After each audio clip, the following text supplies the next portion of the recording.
में गरीबों के लिए अलग कानून और पावरफुल रसूखदारों के लिए अलग कानून है। क्योंकि आपको बता दें कि अगर सरकारी जमीन पर अगर गरीब आदमी एक अपना छोटा सा आशियाना बना लेता है, एक छोटा सा झोपड़ी बना लेता है अपने बाल बच्चों के साथ रहने के लिए, तो सरकारी तंत्र तुरंत जाग जाती है और उन्हें उनके घर पर बुलडोजर चला दिया जाता है। इतना ही नहीं, उन्हें बेइज्जती करते हुए उन लोगों के बच्चों को सड़क पर घसीटा जाता है और उन्हें डंडे से मारकर उनके घर पर बुलडोजर चला करके बेघर कर दिया जाता है। क्योंकि पिछले दिनों हम लोगों ने इस तरह के मामले कई बार देखे हैं, जहां पे तीसरी प्रखंड में भी इसी तरह गरीबों का आशियाना को ध्वस्त कर दिया गया था, क्योंकि वो सरकारी जमीन पर बना था। तेलोडी में, डुमरी में, बगोदर में, बिरनी में, जमुआ में कई जगह ऐसी तरह के मामले लगातार सामने आ चुके हैं। लेकिन वहीं दूसरी ओर जहां बात पावरफुल लोगों की आती है, ताकतवर लोगों की आती है, जिनका पहुंच सरकार तक है, उनकी बात आती है, तो सिस्टम नतमस्तक हो जाती है और रसूखदारों के दरवाजे तक सिस्टम का जो पावर है दम तोड़ देती है। इसी तरह का मामला आया है गिरिडीह जिले के बेंगाबाद अंचल के अंतर्गत आने वाले कोयरीडी मौजा से, जहां पर सरकारी भूमि पर 15 एकड़ सरकारी भूमि पर अवैध तरीके से शिक्षण संस्थान का निर्माण करा दिया गया है। और उस शिक्षण संस्थान का नाम SIT है, यानी सुभाष इंस्टीट्यूट ऑफ टेक्नोलॉजी है, जो पिछले कई वर्षों से यहाँ पर 15 एकड़ भूमि को कब्जा करते हुए यहाँ पर संचालन किया जा रहा है और करोड़ों में यहाँ पे कारोबार हो रहा है सरकारी जमीन पर। क्योंकि आपको बता दें जिस तरह, हाँ, लेकिन दूसरी सबसे इंपॉर्टेंट बात है, जिस जमीन पर यह संस्थान बना है वो सरकारी जमीन है। और ये मैं नहीं कह रहा हूं, ये अंचल अधिकारी का जांच प्रतिवेदन का रिपोर्ट कह रहा है, जिनमें से ये साफ लिखा हुआ है कि ये जो जमीन है, जमीन का खाता नंबर 10 है और खेसरा 5 है। ये जो जमीन है ये पूरा सरकारी जमीन है, गैर मजरूआ जमीन और सरकारी जमीन है। और इस मामले को लेकर कई जगह पर शिकायत भी की गई है। जो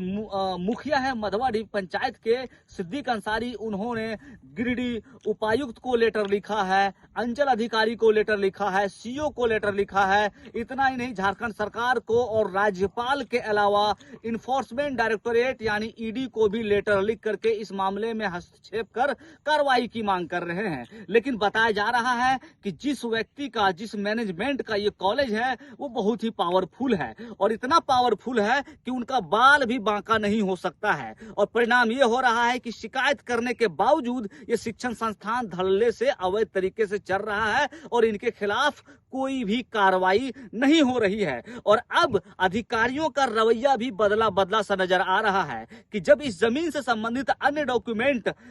से रिलेटेड इंफॉर्मेशन RTI के तहत मांगा गया, तो अब RTI देने से भी अंचल अधिकारी, ये जो अंचल अधिकारी हैं वो कतराते हुए नजर आ रहे हैं। हमारे पास ये अंचल अधिकारी के द्वारा जारी रिपोर्ट है जो RTI में इन्होंने जवाब दिया है, कि जिसका ज्ञापांक संख्या 634 है और दिनांक 25 जुलाई 2026 का ये रिपोर्ट है, जिनमें से लगभग 6 क्वेश्चन है और 6 क्वेश्चन से संबंधित इंफॉर्मेशन मांगा गया था, जिनमें से बेंगाबाद अंचल के हल्का नंबर 7, मौजा नंबर कोयरीडी खाता नंबर थाना नंबर 48, खाता नंबर 10 के प्लॉट नंबर 5 के प्रति उपलब्ध कराने के संपन्न में, तो प्रति यहाँ पे सीधा कहा गया है कि प्रति उपलब्ध है। वहीं दूसरी ओर बताया गया है कि उक्त भूमि के संबंध में यदि किसी प्रकार का वाद विवाद या किसी भी तरह का कुछ है तो वहां पे प्रति उपलब्ध कराया जाए। तो यहाँ पे बताया गया है कि मांगी गई सूचना प्रश्नात्मक है, यानी प्रश्नात्मक सूचना, इसलिए हम आपको सूचना नहीं दे सकते हैं। तो सिंपल देखिए, जितना भी 6 सवाल के जवाब मांगे गए थे, सब जगह पे एक ही बात लिखा गया है कि मांगी गई सूचना प्रश्नात्मक है, अतः जवाब हम नहीं दे सकते हैं। तो आप देख सकते हैं कि सिस्टम भी किस तरह से इस तरह के तथाकथित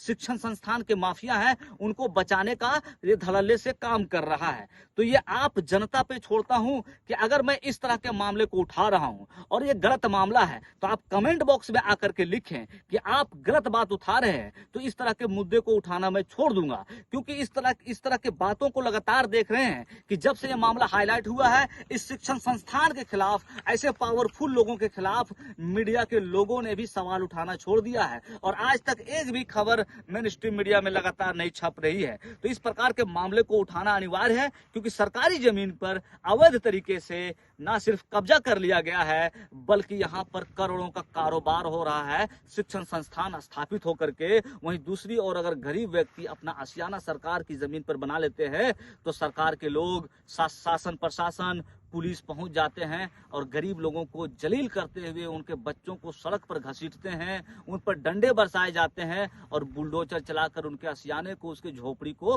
तोड़ देते हैं। लेकिन इस शिक्षण संस्थान पर अवैध कब्जा हुआ है और ये कब्जा